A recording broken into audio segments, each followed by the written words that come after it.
Each fee, Harper said, was to be paid in silver dollar coins convertible at the legal and lawful ratio prescribed by the law of Federal Reserve notes to silver dollars. This story is from the Iowa Capital Dispatch, and it will make you smile. Anti-vaxxer demands $17 million in silver from boss, then wins jobless benefits. All right, it wasn't a complete victory, but you're going to love this story.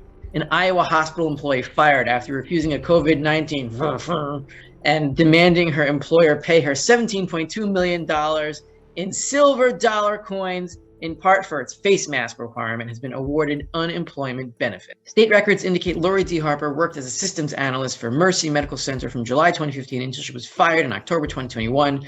A month before her termination, Mercy's president and chief executive officer had sent an email to all employees informing them they were required to be fully until against by November 15th. Now this is the awesome part. On September 19th, Harper sent her employer a series of documents via certified mail. In those records, Harper informed Mercy she would conditionally accept the hospital's offer to be injected with the if the employer would first provide proof that the would be entirely retrievable from and also removable in its entirety from my body, person, and womanhood after each shift that she worked. Failure to do so, Harper stated in the documents, would be deemed an admission of personal liability for damages resulting from her termination. Harper didn't respond to several subsequent requests to meet with management and was eventually suspended due to unprofessional, insubordinate, and unacceptable conduct. Management then reiterated a request to meet with Harper and reminded her she could either be or apply for a medical or religious exemption. In response, Harper drafted a notice of liability regarding trespass and fee schedule and paid a process server to serve those documents on Mercy's president and chief executive officer. The fee schedule imposed a $10 million fee for Mercy for unlawful termination, a $2 million fee for every trespass in my private matters, a $2 million fee for DNA copyright infringement, and a $500,000 fee for unlawful request to wear a face covering at work. Each fee, Harper said, was to be paid in silver dollar coins convertible at the legal and lawful ratio prescribed by the law of Federal Reserve notes to silver dollars. As husband of a wife who was also terminated for similar reasons and refused to meet with them for disciplinary reasons, I really want our wives to take a look at the First Majestic Silver Store. This is where I personally go to get much of my bullion. Everything is sold out. Why? Because the price is too low.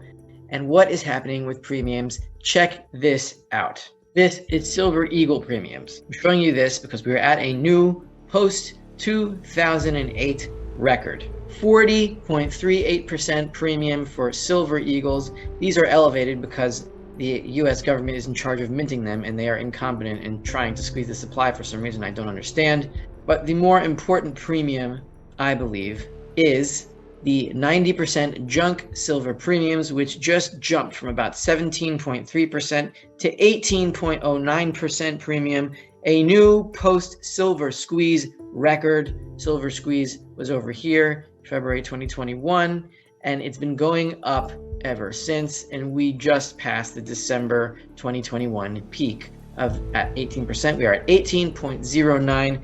Now, the reason why this is so important is the following. This is a long-term chart of junk silver physical premiums going back to 2008. 2011, 2012, basically the period between 2010 and 2013. Physical premiums at certain points in 2011 and 2012 fell below zero, which means functionally that the price of physical silver was below the spot price. Now, what does that tell you about the spot price? It was too high. It was too elevated. It hit $50. It was a little bit too early, and there was very little demand for physical silver back then. It was all a speculative game of traders and short squeezes. That, the key is not what is happening now.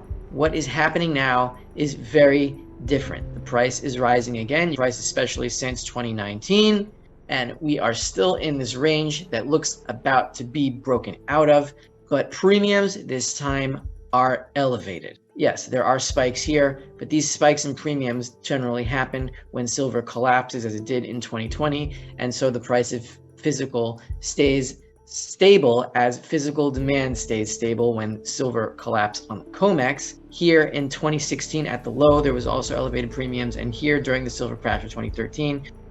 So those are understandable. But now when the price is elevated and physical premiums are going up anyway, that means the demand is in the physical markets rather than in the speculative markets. Obviously, there is demand in the speculative markets, but it is being matched in the real world at this time, and that is what is key to understand. In other news, we've heard the media talk about consumer price inflation peaking. That is not going to happen, save for maybe some select categories, but definitely not for basic necessities like food. This is a chart of the number of ships waiting outside the port of Shanghai, which is China's biggest export city. We are literally off the charts here at about 470 ships. Get ready for a supply chain breakdown. They've been supply chain strains up to now. This is a full breakdown. Here is a visual of what is going on off the port of Shanghai. Look at all those ships just waiting to pick up their goods that they can't because Shanghai is under some crazy lockdown that this time the Western world doesn't seem to be following. So at least we're getting over that level of insanity.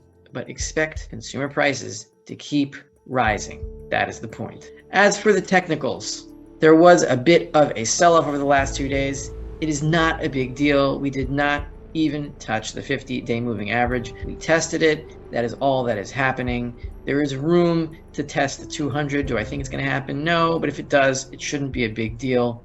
And keep in mind that in gold, we haven't even touched the 50-day moving average. We haven't even tested it. It's down at 1931. So the metals look good from here, and we can have a panic buying day or days at any time. So be ready, be calm, and keep stacking. It is also critical to realize what is happening in the 30-year fixed mortgage rates, not for the reasons that you think. I'll explain. The 30-year fixed mortgage rate is now above 5%.